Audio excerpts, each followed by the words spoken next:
Good morning मेरे प्यारे बच्चों। सो गाइज, जैसा कि आपको पता है कि मिरर ऑफ कॉमन एरर की हम लोग सीरीज चला रहे हैं आपकी कंटिन्यू। यहाँ पे 112 सेट तक इसके मैं सोल्व करवा चुका हूँ।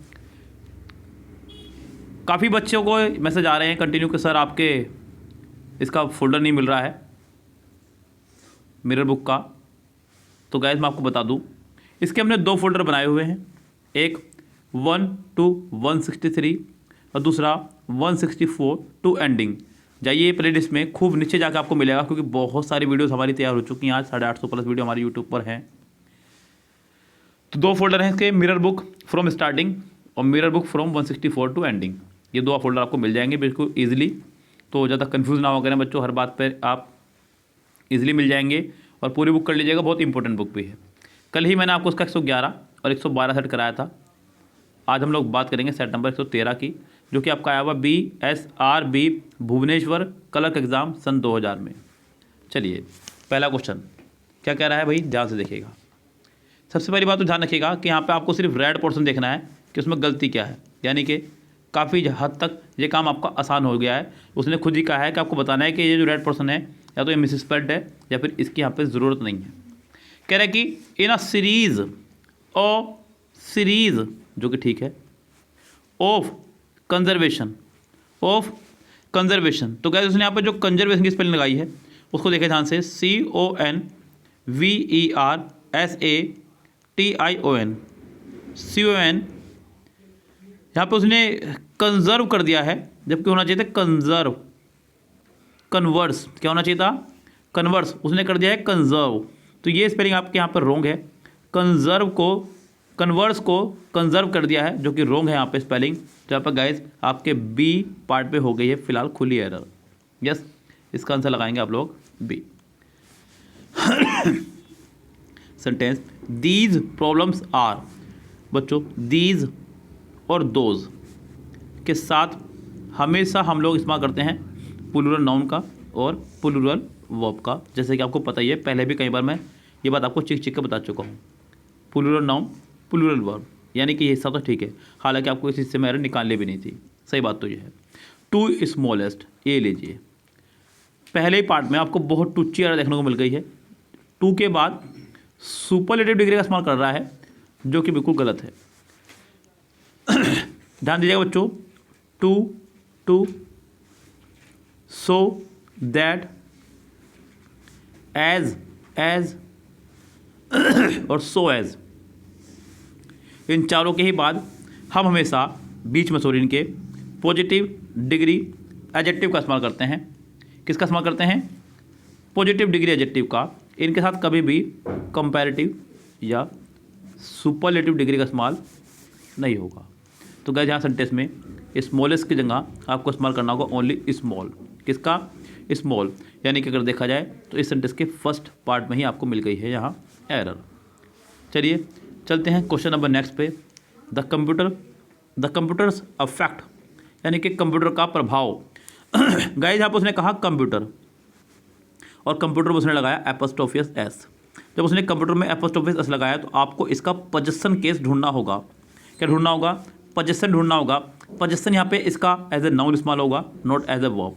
अब यहाँ पे अफेक्ट आपके 2 होते हैं बच्चों, एक तो होता है अफेक्ट AFFECT, एक होता है आपका इफेक्ट EFFECT। ये आपका वर्ब है, ये आपका नाउन है।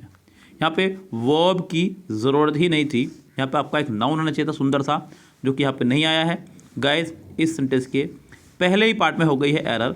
आपको अफेक्ट हटा करके यहाँ पर इफेक्ट का इस्तेमाल करना होगा तो सेंटेंस करेक्ट होगा। सेंटेंस का फर्स्ट पार्ट रॉन्ग है।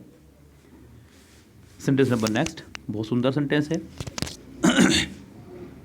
The importance of information leads, बच्चों इंफॉर्मेशन आपका एक अनकाउंटेबल नाउन है। क्या है ये आपका अनकाउंटेबल नाउन। इसमें आप कभी भी एस या ES, A या N का इस्तेमाल नहीं कर सकते। यहाँ उसने भी नहीं किया, चलिए माफ़ किया। लीड्स, बच्चों मैंने आपको कई बार बताया है कि प्रपोजिशन के बाद वाले पार्ट को सेंटेंस में कुछ नहीं मानते हैं, इंपॉर्टेंस के हिसाब से वर्ब आएगी। तो लीड्स यहाँ पे ठीक है, बिल्कुल ठीक है, कोई दिक्कत नहीं है। Two conflicts over the control of corporate debt, तो गाइस इस सेंटेंस में कोई एरर है ही नहीं, ये सेंटेंस पूरा कहलाएगा आपका नो एरर। क्या आपका ये sentence no error. So dear sentence number next देखिएगा, कह रहा है कि द न्यू इंडस्ट्रीज, उसने कहा इंडस्ट्रीज यानी कि उसने प्लूरल सब्जेक्ट का इस्तेमाल किया।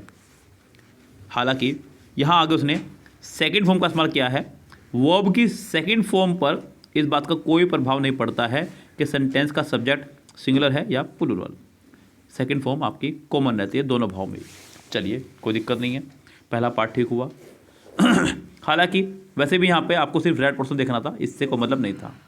द इंडस्ट्रीज डिफर्ड मार्केटली, तो क्या यहाँ पे ये जो सेंटेंस ने इस्तेमाल किया उसने रेड वाला पोर्शन, MARKETEDLY, ये आपका रॉन्ग है।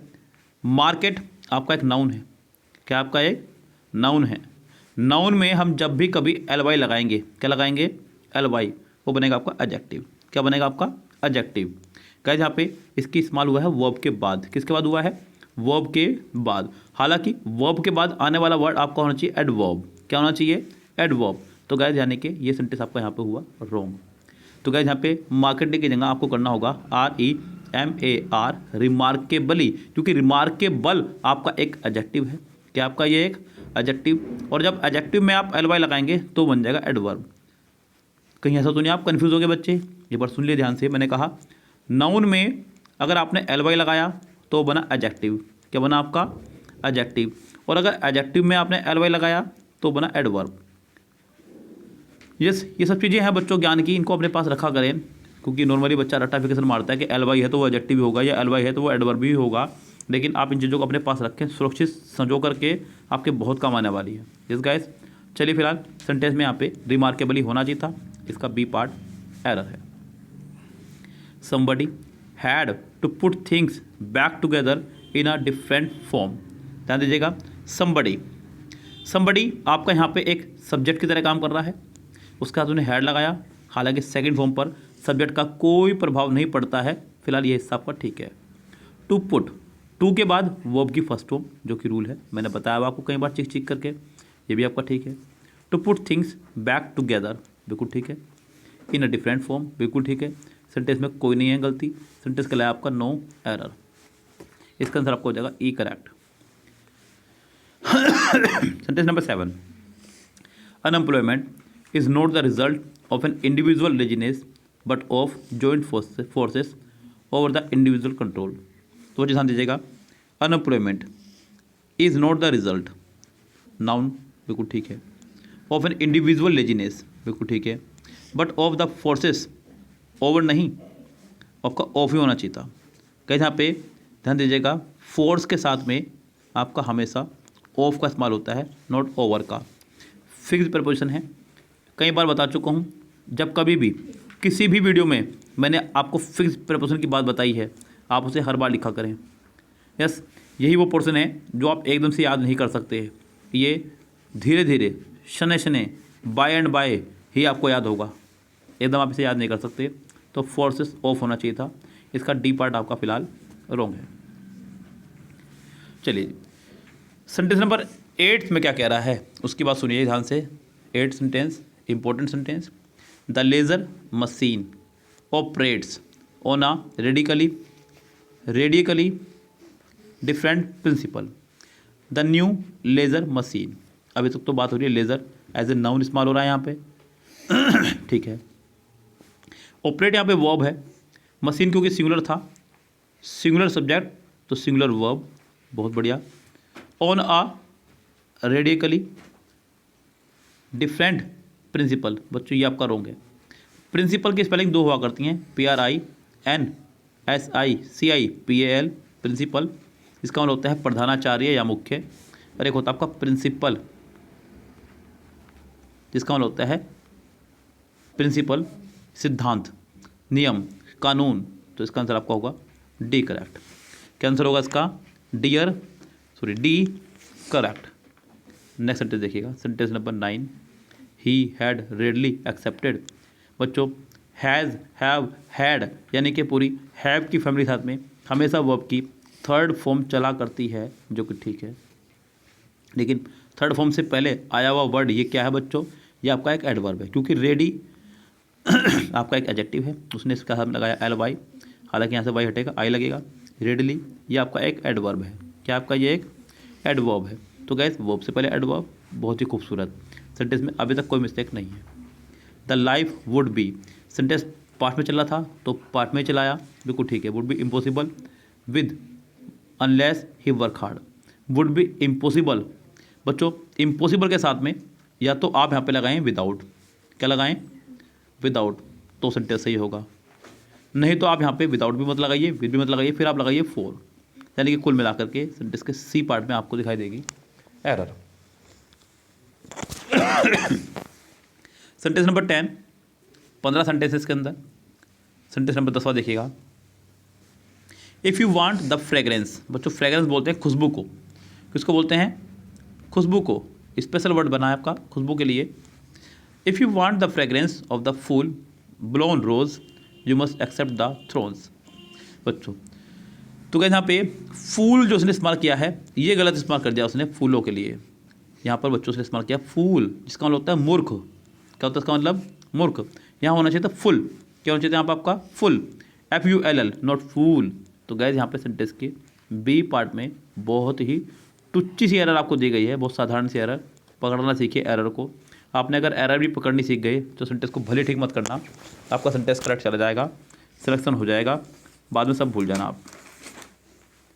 What children cry with the slightest provocations is still not known. So children यानी कि बच्चे cry with the slightest provocation, छोटी छोटी बातों पर जो वो क्राई करते हैं, इज स्टिल नॉट नोन, अभी तक नहीं पता वो क्यों करते हैं। तो गैस यहाँ पे अभी तक नहीं पता क्यों करते हैं, तो गैस यहाँ पे जो उसने वर्ड का इस्तेमाल किया ये रॉन्ग है। यहाँ वर्ड का इस्तेमाल होना ही नहीं चाहिए था। गैस यहाँ पे इस्तेमाल होना चाहिए था वाई। क्या होना चाहिए था आपका यहाँ पे वाई। साथ ही साथ एक बात और मैं आपको बताऊँ, सेंटेंस की शुरुआत भले ही डब्ल्यू फैमिली से हुई है, लेकिन आप देख रहे हैं सर आखिर में तो क्वेश्चन मार्क्स आया ही नहीं है, तो कहीं आप गलत तो नहीं बता रहे हैं। तो गैस सेंटेंस में डब्ल्यू फैमिली के दो स्ट्रक्चर हैं, W family plus subject plus verb, इसे बोलते हैं क्लॉज। क्या बोलते हैं इसे क्लॉज, CLAUSE। दूसरा स्ट्रक्चर है W family plus helping verb plus subject, इसे बोलते हैं इंटरोगेटिव स्ट्रक्चर। यहाँ आखिरी में क्वेश्चन मार्क्स चाहिए, या आखिरी में क्वेश्चन मार्क्स नहीं चाहिए, या फुल स्टॉप चाहिए। तो ये सेंटेंस क्लोज पर आधारित था, लेकिन शुरू में ही वर्ड की जगह वाई आएगा, क्योंकि ये बात आज तक किसी को नहीं बचा पाई है कि बच्चे छोटी छोटी बात पे इतना क्यों चिंगड़ते हैं। It took 10 long years for them to realization. ये लीजिए बच्चों, it took 10 long years for them to. बड़ी गलती जो मुझे नज़र आ रही है वो दिखाई दे रही है टू के बाद बच्चों ने लगाया रियलाइजेशन। ध्यान दीजिएगा, यहाँ पे मैं आपको बता दूँ एक बड़ी प्यारी ट्रिक, यस जो बहुत ही शानदार ट्रिक है। जब भी किसी वर्ड का आखिरी में आपको TION SION आदि वर्ड दिखाई दे, आप समझ जाए तुरंत कि दिया गया वर्ड आपका नाउन है। क्या आपका ये नाउन है। लेकिन एक बात मैंने आपको बताई हुई है बहुत चिक के, कि टू के बाद हमेशा क्या आया करती है बच्चों, वर्ब। क्या आती है बच्चों, वर्ब। अगर आपको कोई रूल पता है बच्चों तो मुझसे पहले बोलने की कोशिश क्या करें, कमेंट करा करें लाइव कमेंट पे ही, तो मुझे लगेगा आपको रूल याद हो रखे हैं। तो यहाँ पे टू रियलाइजेशन की जगह आपको सीधा वर्ब लगानी होगी, टू रियलाइज, यानी कि इस सेंटेंस के सी पार्ट में फिलहाल आपके एरर है। Sentence number 13, I had watched the other patient progress with a mixture of fascinations and oral. हालांकि मुझे एरर दिखाई दे चुकी है, बहुत जल्दी ही आपको भी दिख जाएगी, 2 सेकंड वेट कीजिएगा। हैज़ अब हेड के साथ हमेशा वर्ब की third form, very good. The other patient, other के बाद प्लूरल नाउन, बहुत बढ़िया। Progress with a mixture of fascination की स्पेलिंग गलत, FASCINATION। तो बच्चों यहाँ पे फैस्किनेशन होना चाहिए था। सेंटेंस का सी पार्ट यहाँ फिलहाल आपका पूरी तरह से रॉन्ग है। Yes guys. Sentence number 14 and 15, बस 2 सेंटेंस के अंदर बचे हैं, जरा ध्यान से देखिएगा। A new study suggest, a new study आपका एक वर्ब भी है और नाउन भी, लेकिन यहाँ पर ये एज ए नाउन इस्तेमाल हो रहा है, वो भी सिंगुलर नाउन। कौन सा नाउन बच्चों यहाँ पे, सिंगुलर नाउन, तो सिंगुलर वर्ब सजेस्ट, बिल्कुल ठीक है। That alcohol boost, alcohol boost, बिल्कुल ठीक है। दैट के बाद आने वाली वर्ब अल्कोहल पे डिपेंड करती है। स्मोकिंग्स हार्मफुल, तो क्या यहाँ पे स्मोकिंग हार्मफुल, स्मोकिंग आपका एक नाउन है, इसमें उसने एपोस्ट्रोफिस भी लगाया। अब आपको इसका पोजेसन चाहिए था, क्या चाहिए था इसका आपको पोजेसन, और जो पोजेसन होगा वो चाहिए था आपको नाउन, नॉट एडजेक्टिव। तो यहाँ पे हार्मफुल नहीं, आपका सिर्फ होना चाहिए था हार्म। क्या होना चाहिए था, हार्म। सेंटेंस के डी पार्ट में एरर है। किस पार्ट में एरर है बच्चों, डी पार्ट में, क्योंकि जब भी आपको किसी सेंटेंस में लगा हो एपोस्ट्रोफियस किसी वर्ड में, उसके बाद में जो पोजेसन वर्ड आएगा वो आपका नाउन ही होना चाहिए। क्या होना चाहिए, नाउन। तो यहाँ पे ये हार्मफुल एडजेक्टिव था, यानी कि इसके डी पार्ट में फिलहाल एरर दे दी गई है। चलिए लास्ट सेंटेंस देखिए बच्चों, बहुत सुंदर सेंटेंस है। लेकिन लास्ट सेंटेंस पढ़ाने से पहले मैं आपको बोल दूं बच्चों, इस वीडियो को खूब अच्छे से शेयर कीजिए अगर आप चाह रहे हैं इसका पूरा सीरीज़ बुक का, वरना तो ये सीरीज़ पहले की तरह आपकी स्टॉप हो जाएगी, फिर वीडियोस मिलनी बंद हो जाएंगी, फिर आप मुझे कमेंट करते रहिएगा। इसके लिए बहुत शानदार बुक है बच्चों, तैयारी करने के लिए हम लगभग नज़दीक ही हैं। 113 सेट इसके हो चुके हैं, हम 164 सेट कराने हैं, 163 सेट, यानी कि लगभग 50 सेट इसके बचते हैं आज से 49 के आसपास। तो मेरे लिए कोई बड़ा काम नहीं, आपको पता है, लेकिन आपको वीडियो शेयर कीजिए, लाइक कीजिए, तभी मजा आएगा पढ़ाने बच्चों। कह रहा है कि people have the right to demand protection for their business against a banded group trying to grab it. People have the right, right का मतलब यहाँ पे अधिकार से है, किससे है, अधिकार से, जो कि ठीक है। टू डिमांड, टू के बाद फर्स्ट हमारा रखी है, वेरी गुड, बहुत ही बढ़िया। प्रोटेक्शन फॉर, ये हुआ आपका रॉन्ग बच्चों। प्रोटेक्ट मतलब किस चीज़ को किस चीज़ से सुरक्षित करना, तो बच्चों इसके साथ हमेशा फिक्स प्रेपोजिशन ऑफ आया करता है, नॉट फॉर। सेंटेंस के सी पार्ट में यहाँ दे देंगे, बहुत ही महान एरर। सो गाइज ये था आपका बहुत शानदार सेट, जो कि सेट नंबर 13 113 मिरर बुक से सन 2000 में आया हुआ BSRB भुवनेश्वर क्लर्क एग्जाम में। कल हम लोग बात करेंगे सेट नंबर 114 की, अगर आप लोगों ने वीडियो को ठीक ठाक तरह शेयर किया और लाइक किया तो, अन्यथा इसकी वीडियो कल नहीं आएगी। इस गाइस फिलहाल चलते हैं, लेते हैं आपसे विदा। Goodbye, have a nice day.